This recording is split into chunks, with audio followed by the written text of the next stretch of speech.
The fluorescent lights of the office hummed, a dull, persistent drone that usually faded into the background noise of my life. Tonight it grated. It felt like a physical pressure against my eardrums. My cubicle was a beige box of recycled air and the faint, cloying scent of yesterday's stale coffee. Outside, the city lights bled through the grimy window, a smear of orange and white against the bruised purple sky. Another late night. Another spreadsheet. Another month of watching my savings dwindle like sand through a sieve. My fingers, stiff and cold, still hovered over the keyboard. The numbers swam. Debt, bills. The gnawing anxiety that I was perpetually one missed paycheck away from. Well, from nothing good. I'd been chasing promotions, taking on extra shifts, sacrificing sleep and sanity, all for the illusion of security. It felt like I was treading water in a vast, indifferent ocean, and the tide was going out. Then the letter arrived. Thick, cream-colored paper, embossed with a seal I didn't recognize. It spoke of a distant relative, a gray-tant thrice removed, a name I'd never heard before, Elara Vance. Apparently he'd passed, and I, Raj, was his sole heir. The lawyer's accompanying note was brief, formal, and utterly unbelievable. An inheritance. A substantial one, the note hinted, contingent upon my taking possession of her estate. The estate. That was the part that gnawed at me. The lawyer's description was vague, almost deliberately so. A property of significant historical value, situated on extensive grounds. No mention of a town, a postcode, anything that could ground it in reality. Just a single, stark instruction. The heir must reside on the premises for a period of no less than 6 months to claim the full inheritance. My mind, usually a well-ordered filing cabinet of anxieties, felt like it had been thrown into a chaotic spin cycle. This was it. This was the escape hatch I'd been dreaming of, the lottery ticket I never bought. The sheer improbability of it all made my gut clench. It felt too good to be true, a fairy tale conjured from the depths of my desperation. But the lawyer's credentials checked out. The seal on the letter, when I'd researched it, belonged to a prestigious, old-world firm. I'd called the lawyer. His voice had been smooth, unhurried, like polished stone. He confirmed the details, his tone never betraying the absurdity of the situation. He'd sent me an address, a single line of text that looked like a forgotten place name from a century ago. Blackwood Manor. The name itself felt heavy, like a cloak woven from shadow. The isolation was part of the deal, of course. The will was explicit. No visitors, no communication with the outside world, save for essential supplies delivered weekly to a designated point. A strange clause, but one I was willing to overlook in my haste to escape the fluorescent hum of my current existence. I stood up, stretching my cramped muscles. The office felt smaller than usual, the air thicker. My colleagues, most of them, had already gone. A few stragglers remained, their faces illuminated by the blue glow of their screens. I avoided their eyes. I didn't want to explain. I didn't want their pity or their envy. This was my secret, my improbable chance. I walked towards the break room, drawn by the promise of a lukewarm coffee, a small comfort in the encroaching night. The door to the break room, microwave running, coffee still hot, was ajar. The hum of the microwave was a low thrumming, a counterpoint to the office's incessant drone. I poured myself a mug, the ceramic warm against my palm. The coffee was indeed still hot, a welcome jolt. But there was a spark there, a flicker of something I hadn't seen in a long time. Hope, or was it something else? A tremor ran through my hand, rattling the spoon against the mug. The microwave beeped, a sharp, insistent sound that made me jump. The spinning plate inside was empty. Had I imagined it running? The light inside the microwave, however, was still on, casting a pale, sickly glow. I stared at it, a prickle of unease crawling up my spine. There was the house already trying to play tricks on me, even before I'd set foot inside. The stale, recycled air of the break room, microwave running, coffee still hot, did nothing to settle the tremor in my hands. I clutched the worn leather of the inheritance document, its embossed seal feeling alien against my skin.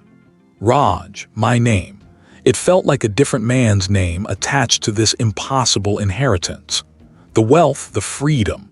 It was a siren song, and I was already swimming towards it, the familiar ache of my cramped apartment fading into insignificance. I took a long, scalding sip of the bitter coffee. It burned, but it was a welcome sensation, a grounding anchor in the swirling currents of disbelief. This wasn't a dream. The ink was real.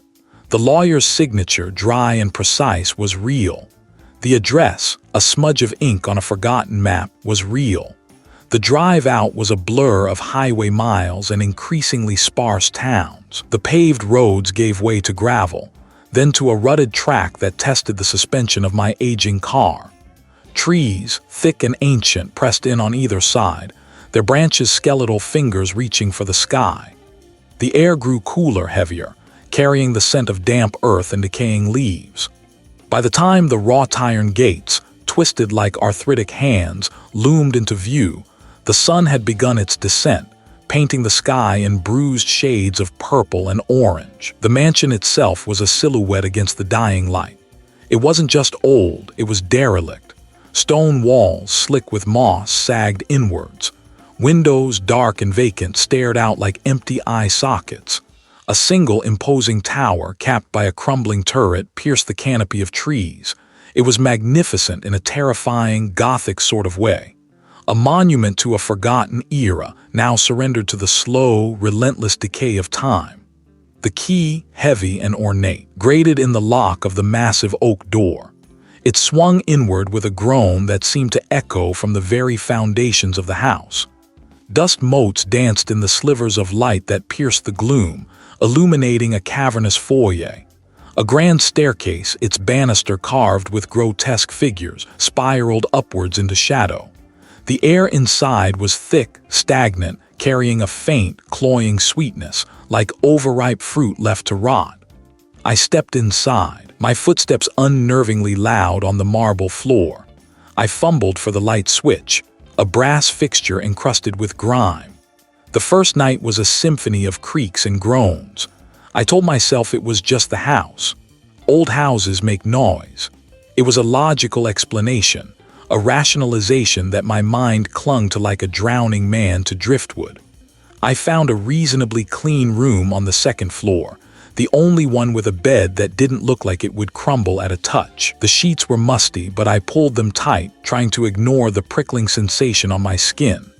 The next morning, the sun, a pale disk in the overcast sky, offered little comfort. The house felt different in the daylight, its decay more pronounced. I explored cautiously, my senses on high alert. In the library, shelves overflowed with decaying tomes, their pages brittle and yellowed. A thick layer of dust coated everything, muffling the textures, the details. It felt strangely out of place, too delicate for the general dilapidation. I picked it up, turning it over in my palm. It was cool to the touch, unnervingly so, even in the unheated room.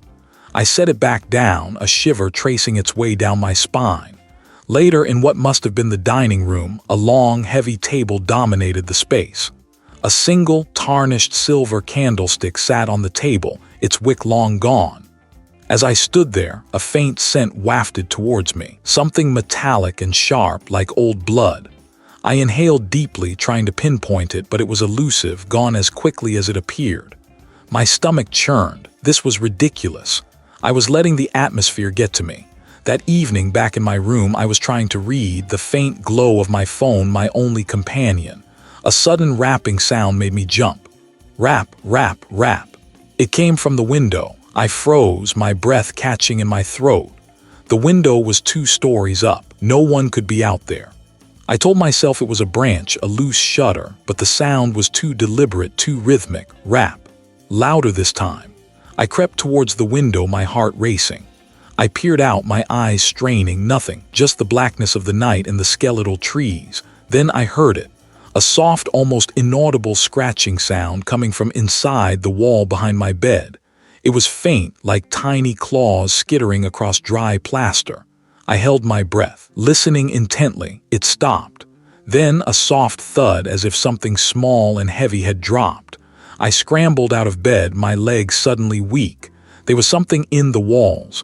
The thought was absurd, but the scratching, the thud, they were undeniably real. What was that sound? The break room, microwave running, coffee still hot, was supposed to be a sanctuary, a brief reprieve from the oppressive silence of the mansion. But the hum of the appliance did little to drown out the insistent whisper that seemed to slither from the very walls. I traced the faded ink on the will again. Immense wealth.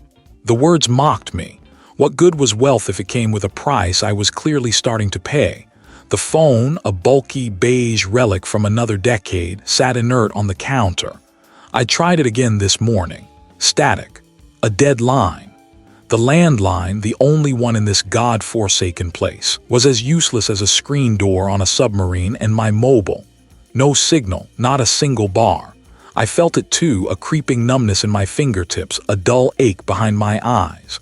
I took a sip of the coffee, bitter, as if the beans themselves had been steeped in despair. I'd been here 3 days. The will mentioned a caretaker, a Mr. Silas, but I hadn't seen hide nor hair of him. Not a soul.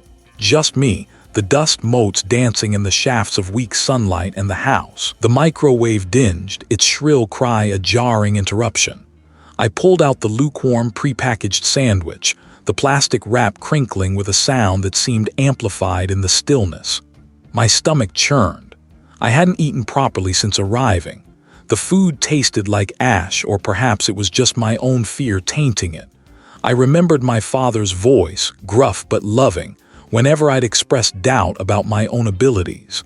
"You've got a good head on your shoulders, Raj. Don't let anyone tell you otherwise." He'd always pushed me to be better, to achieve more, and I had. I'd worked my way through college, landed a decent job, built a life, or I thought I had. Now here in this decaying monument to a forgotten relative, that confidence felt like a fragile shell ready to shatter. A faint scratching sound. It came from the wall behind the vending machine. My head snapped up. Rats, probably. The house was old, after all, full of vermin. I told myself that. But the sound wasn't the skittering of tiny claws. It was slower, more deliberate, like fingernails dragging across rough plaster. I stood, the cheap plastic chair scraping loudly against the linoleum floor. My heart, despite my best efforts to control it, gave a little lurch. I walked over to the wall, placing my ear against the cool, painted surface. Then a soft thud, as if something heavy had been dropped. My gaze swept across the room. The chipped formica countertops, the flickering fluorescent light, the grimy window looking out onto a tangle of overgrown bushes. Nothing. Just the usual mundane decay of a neglected space. But the air felt different, thicker, charged. I'd always been afraid of being trapped. Claustrophobia, a mild form but present. The narrow corridors of the mansion, the heavy oak doors that seemed to groan shut on their own, the lack of any real escape route, it all fed into that primal fear. And now this isolation. No phone, no signal. It was a perfect, insidious trap. I pushed away from the wall, the unease, a physical weight in my chest. I needed to get out, even just for a walk, clear my head. I reached for the door handle, the cool metal, a familiar sensation. But as my fingers closed around it, a faint shimmer caught my eye. On the surface of the door, where my reflection should have been, something else flickered. A face, pale, gaunt, with eyes that held a profound, ancient sadness. It was gone in an instant, replaced by my own anxious features. My hand recoiled as if burned. I stared at my reflection, my breath catching in my throat. There was I seeing things. There was the stress finally getting to me. The will. The wealth. It was a siren song luring me into a dangerous current. The scratching started again, louder this time, directly behind the vending machine. It was accompanied by a low, guttural moan. I backed away, my eyes fixed on the wall. The paint seemed to ripple, to bulge outwards, as if something were pushing from the other side. This wasn't just an old house. It was alive, and it was watching me. It was listening, and it knew my fears. The scratching intensified, a frantic, desperate rhythm. The moan grew into a choked sob. I stumbled backward, knocking a stack of paper cups to the floor. They scattered with a clatter that echoed unnervingly. I had to get out. I had to run, but where? The grounds were vast, overgrown, and I'd already gotten disoriented just walking to the main gate. The moaning stopped abruptly. A new sound filled the air, a soft, rhythmic tapping. It was coming from inside the vending machine. Tap. Each sound was deliberate, measured. And why did it sound so utterly, terrifyingly familiar? The air in the break room, microwave running, coffee still hot, hummed with a low, almost imperceptible vibration. It wasn't the appliance, nor the fluorescent lights that flickered with a tired, sickly yellow. It was deeper, a resonance that seemed to emanate from the very bones of the old house. I'd retreated here, needing the mundane, the clatter of a cheap mug, the bitter scent of overbrewed coffee to anchor me. But even here the whispers lingered, a phantom echo in the back of my mind. Who was whispering my name? The will. The promise of wealth. It all felt like a cruel joke now, a gilded trap. The house wasn't just a building, it was a predator, and I was its prey. My fingers traced the condensation ring on the Formica tabletop. The mansion. It had to be the mansion. Every creak of the floorboards, every draft that snaked through the impossibly large rooms felt deliberate, intentional. My initial fascination, the thrill of uncovering a forgotten history, had curdled into something far more sinister. Now, it was an obsession, a gnawing need to understand the source of the unease, the insidious presence that permeated every dusty corner. I had to know. My gaze drifted to the worn-out sofa against the wall, a faded floral pattern clinging to its lumpy cushions. The smell of stale cigarettes and something else. Something metallic like old pennies clung to it. But the break room, microwave running, coffee still hot, was the heart of the mundane, the last bastion against the house's encroaching strangeness. I'd forgotten I'd even turned it on. My breath hitched. It was a simple act, heating up a leftover pastry, yet it felt fraught with a new, unsettling significance. Every action, every thought was now filtered through the lens of this place. There was the house listening, watching. I pulled a slightly stale croissant from the paper bag, its flaky texture crumbling between my fingers. It tasted like ash. Now they were bolder, more insistent. They spoke my name. Not in a comforting way, but with a possessive, hungry tone. My thoughts circled back to the library, the journals. I'd found them tucked away in a hidden compartment behind a loose bookshelf, bound in cracked leather, their pages brittle with age. The handwriting was spidery, erratic, filled with a desperate, feverish tone. The writer, I now suspected, was the distant relative who had left me this legacy. I stood, the half-eaten croissant forgotten. The coffee mug felt heavy in my hand.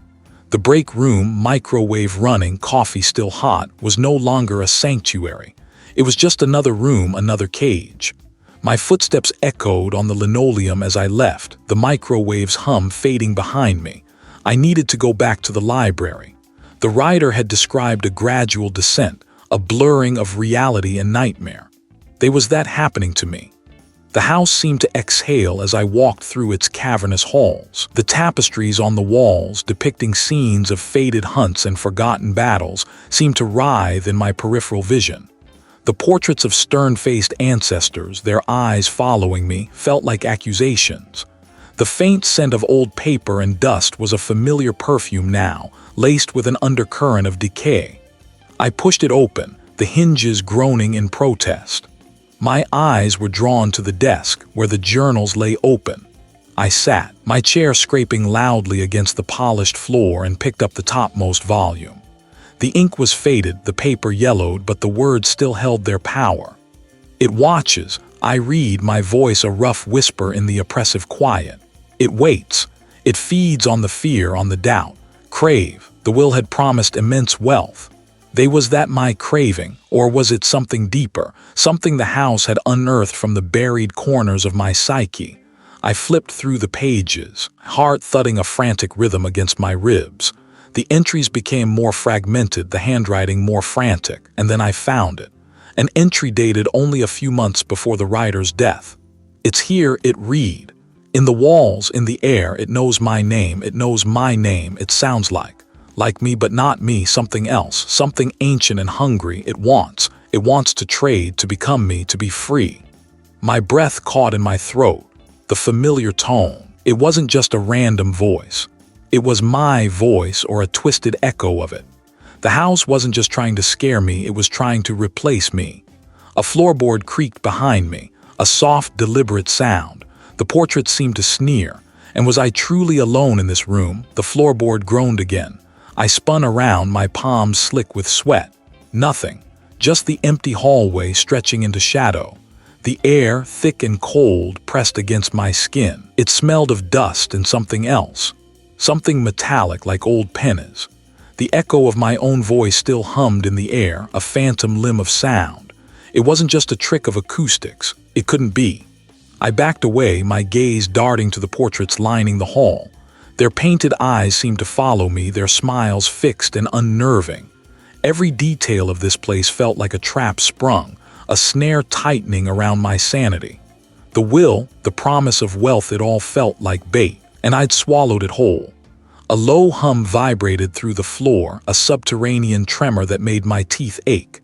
It was the house breathing, or perhaps, I thought with a sickening lurch, it was my breath it was stealing. You're alone, no one can hear you, we are here now. I stumbled backward, my hand reaching for the familiar solid wood of the door frame. It wasn't there. Panic flared, hot and sharp. I pressed my hands against the wall, searching for the edge, the seam, anything. It was seamless, unbroken, a perfect mocking surface. The hallway had changed. It was longer now, the portraits more numerous, their faces contorted in silent screams. My heart hammered against my ribs, a frantic bird trapped in a cage. I could feel its rhythm in my ears, a deafening drumbeat. I needed air.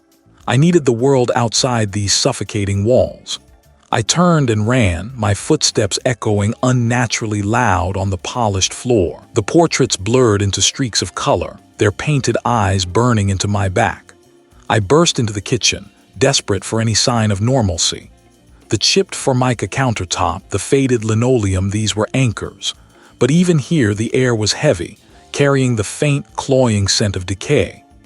I saw the sign on the door, the one I'd barely glanced at when I'd first arrived, a small, almost apologetic label tacked onto the peeling paint. Break room, microwave running, coffee still hot. The door to the break room was ajar. A sliver of warm, yellow light spilled onto the grimy floor. Hesitantly, I pushed it open. The hum of the microwave was a comforting, mundane sound.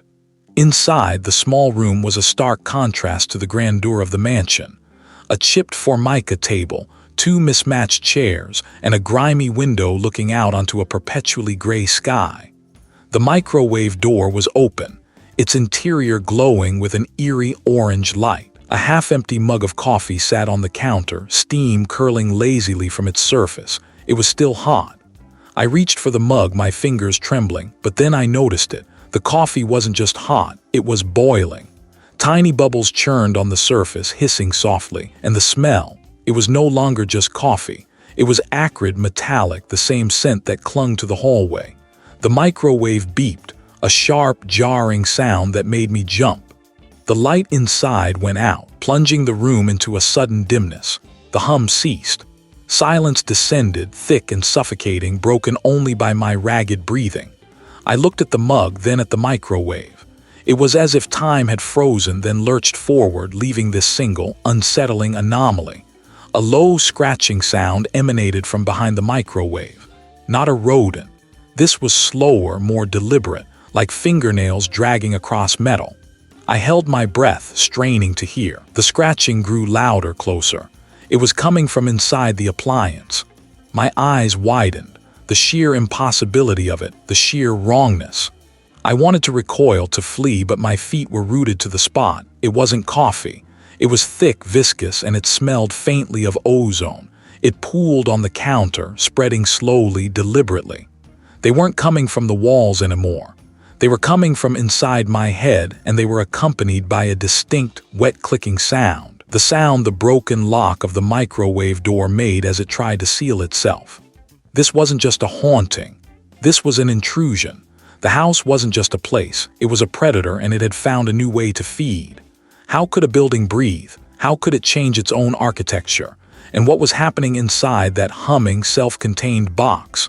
The plaster was unnervingly smooth, like polished bone. I shoved against it, my knuckles scraping raw. It yielded nothing. The wall I'd leaned against moments before, the one that should have been the sturdy frame of the dining room entrance, was now just a wall, solid, unyielding. I ran my hands up and down, searching for any hairline fracture, any subtle shift in texture that might betray a hidden door. Nothing. Just the same cool, indifferent surface that had swallowed the doorway whole. My breath hitched. This wasn't just rot or decay. This was deliberate. The house was changing, reshaping itself. My mind reeled, grasping for a rational explanation, but the cold dread that had been a low hum for days now vibrated through my very bones. The cryptic will, the immense wealth, the isolation, it all coalesced into a suffocating certainty. I was trapped. I backed away, my eyes darting around the room as if expecting the furniture to rearrange itself next. The grandfather clock in the hall, its pendulum stilled for decades, suddenly gave a soft, resonant tick. My head snapped towards the sound. Silence. I told myself it was the house settling, old timbers groaning under their own weight, but the tick had been too distinct, too intentional. My gaze fell on the framed photograph on the mantelpiece.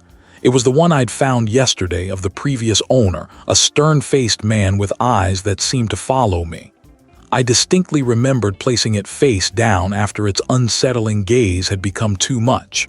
Now it sat upright, the man's expression unchanged, but a sliver of something new seemed to flicker in his painted pupils. A knowing smirk. I blinked and it was gone, just an old photograph. The thought was a desperate mantra. I tried the front door, the back door, the windows, all sealed or worse, replaced by solid walls, but there had to be another way. The house was vast, labyrinthine. There had to be an exit somewhere.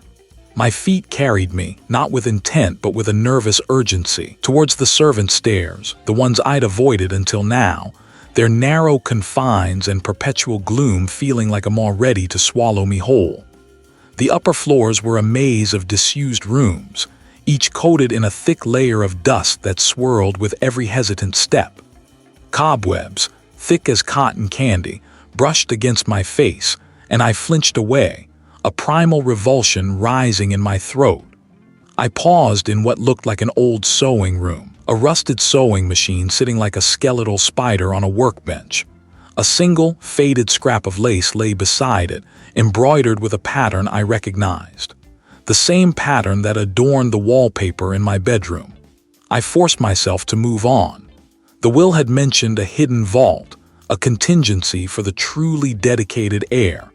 If the house was trying to keep me, perhaps it was also trying to guide me, albeit in its own twisted way. I focused on the vague descriptions in the will, the riddles about the heart of stone, and the breath of forgotten time.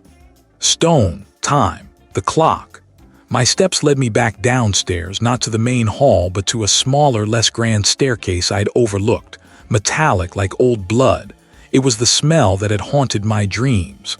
At the bottom, the stairs ended abruptly, opening into a narrow, low-ceilinged corridor. The walls here were rough-hewn stone, slick with condensation. This had to be it, the heart of stone. I followed the corridor, my boots squelching in a thin film of water on the floor. The air grew heavy, pressing in on me. My chest tightened, a familiar panic beginning to bloom. This place felt wrong, deeply, fundamentally wrong. It was too quiet even for this house. The usual creaks and groans were absent, replaced by a profound, unnerving stillness. I rounded a bend, and the flashlight beam landed on a door. Beside it, set into the stone wall, was a small, grimy window. Through it, I could see a small, tiled room.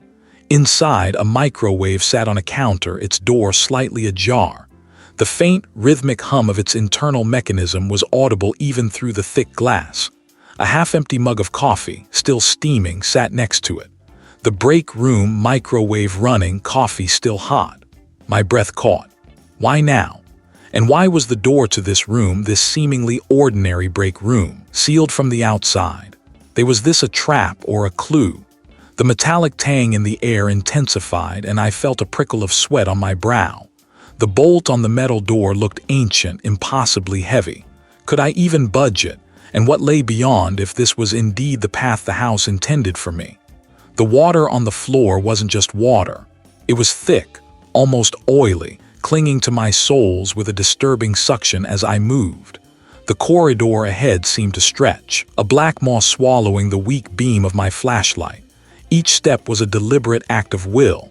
I told myself it was just an old house, settling, dampness seeping through ancient stone. But the silence, it was too absolute. It wasn't the absence of sound, it was a presence, a deliberate muffling of everything. My own breathing felt too loud, a ragged intrusion. I remembered Raj's warnings, whispered in the dead of night. He'd spoken of walls that breathed, of shadows that detached themselves from corners. I dismissed him, of course. He was unraveling, I thought. The isolation was getting to him. Now I wasn't so sure. The air here felt thin, like I was breathing through cotton. The corridor opened into a vast, cavernous space. My flashlight beam, frantic and weak, danced across decaying machinery, hulking shapes draped in dust sheets. It looked like some sort of industrial processing plant or perhaps a forgotten warehouse. The smell hit me, then a sharp, metallic tang like old blood and rust, underscored by something acrid chemical. It made my eyes water. Then I saw it. A single bare bulb hanging from a frayed wire, casting a sickly yellow glow over a small, alcove-like area. It was a break room. A break room, microwave running, coffee still hot. The absurdity of it in this forgotten corner of the mansion struck me with a jolt. The microwave hummed, its digital clock displaying impossibly bright, crisp numbers. Who would come here? Who would make coffee in a place like this? It was a trap, I knew it, a lure, but the coffee, the smell was undeniably real, a comforting aroma in this place of decay. It was a stark contrast, a jarring note in the symphony of rot. I took a tentative step forward, my boots making a soft slap on the damp concrete. The sound seemed to echo, amplified in the vastness. I looked like I hadn't slept in days, which wasn't far from the truth. The house had a way of stealing time, of blurring the edges of reality. I'd been trying to stick to a routine, to maintain some semblance of normalcy, but it felt increasingly futile. The microwave beeped, a sharp, insistent sound that made me flinch. The door clicked open, revealing the steaming mug. My hand trembled as I reached for it.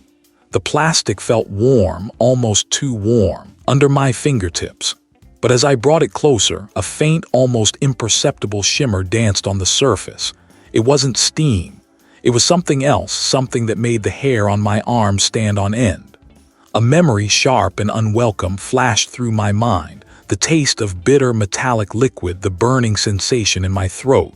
It was from my childhood, a forgotten incident, a moment of profound sickness and fear. I'd been alone then too, just like I was alone now. I pulled my hand back, the mug tipping precariously. It was as if it was held in place by an invisible force. The hum of the microwave seemed to deepen, to vibrate with a low, guttural frequency that resonated in my bones. My breath hitched. I could feel it now, the house's attention focused entirely on me, a predatory focus. It wasn't just playing tricks on my mind anymore. It was actively trying to break me. The break room, the coffee, the microwave, they were all part of the same insidious design.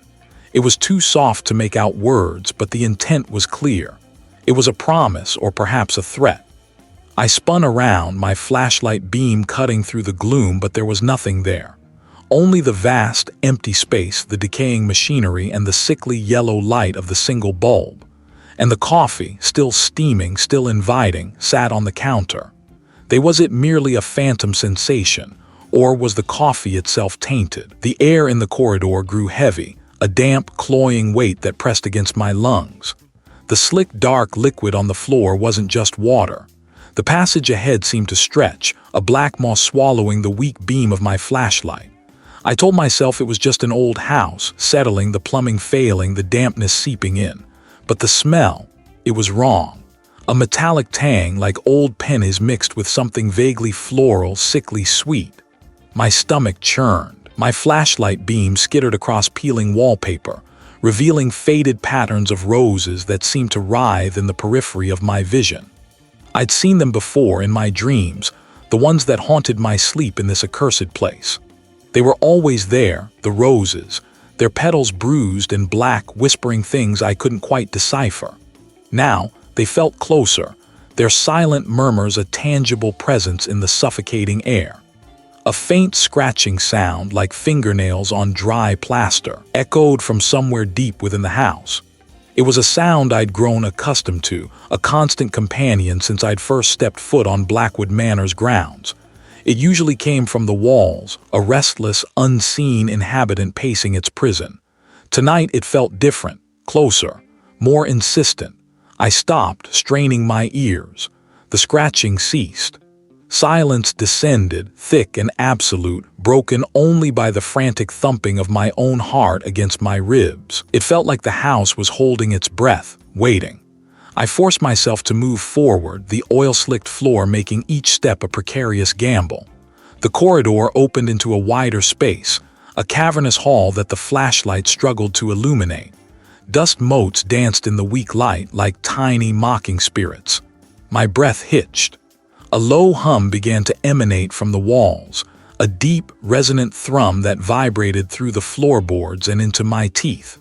It wasn't mechanical, it was organic, a mournful lament that seemed to seep from the very stone of Blackwood Manor. I could see my breath misting in front of me.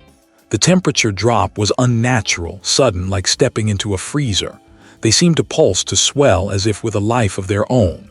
The sickly sweet scent intensified, almost overpowering. I felt a pressure building behind my eyes, a dull ache that mirrored the throbbing hum of the house. This was it. The house had finally decided to show itself, to reveal the true nature of its hold over me. I took a tentative step towards the staircase. The hum deepened, a guttural growl that seemed to rise from the earth itself. "You belong to us now, Raj." My hand tightened on the poker. My mind raced, trying to find an escape, a weakness, the will. Was this the price, to be consumed by this place?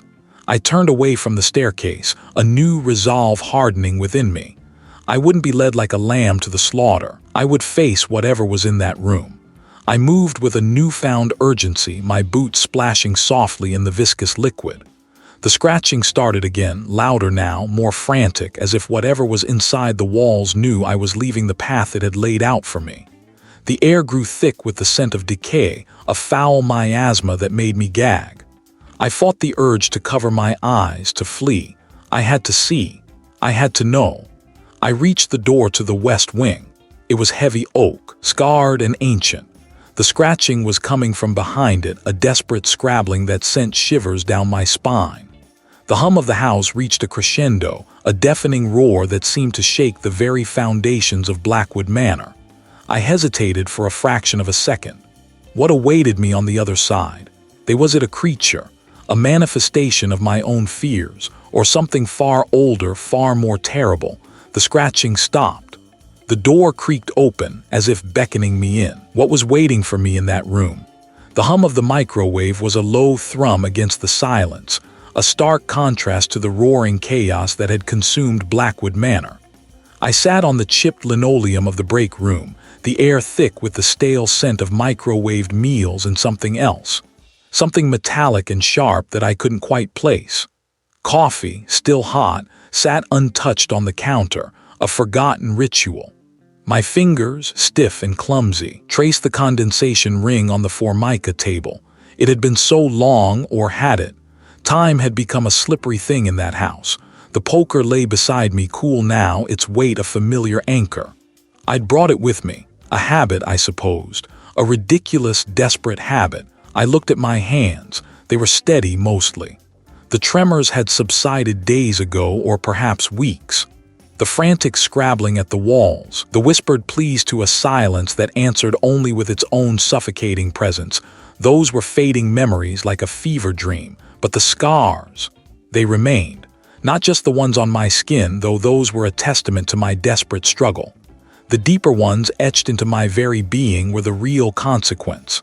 I remembered the final confrontation, the locked room. It had been the nexus, the heart of its malice. I'd forced the door. The wood splintered, groaning like a wounded thing. It wasn't just empty, it was waiting. And in the center of the room, a single tarnished silver locket lay on a dust-shrouded pedestal. It was my asterisk locket, the one my mother had given me lost years ago in a foolish, childish argument, a trivial thing, really, and there it was, pulsing with a faint, sickly light. The will, the wealth. It was all a lure, a trap designed to feed on my regrets. I'd reached for it. The walls had seemed to ripple, the air growing thick, suffocating. A sound like 1,000 tiny teeth gnawing at stone had filled the room. And then a voice. Not a spoken word, but a presence, a suffocating wave of despair that promised oblivion. It wanted me to claim the locket, to surrender to its despair, to become another echo within its rotting walls, but I hadn't. Something had snapped, not in surrender, but in defiance.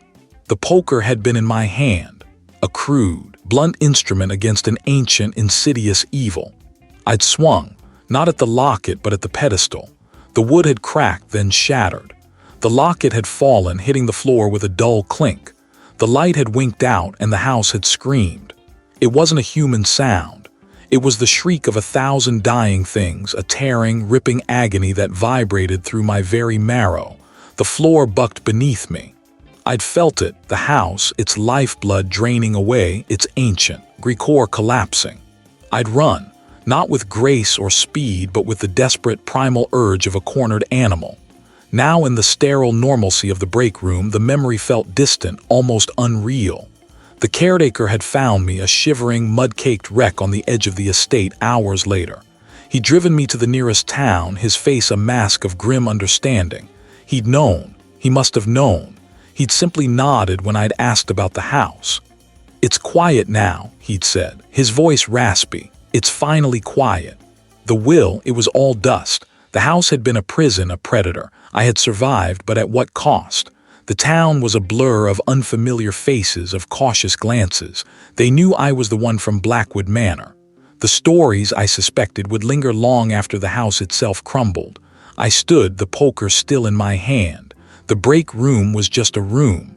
The microwave hummed its mundane tune. The coffee was still hot. It was over. I had broken the cycle.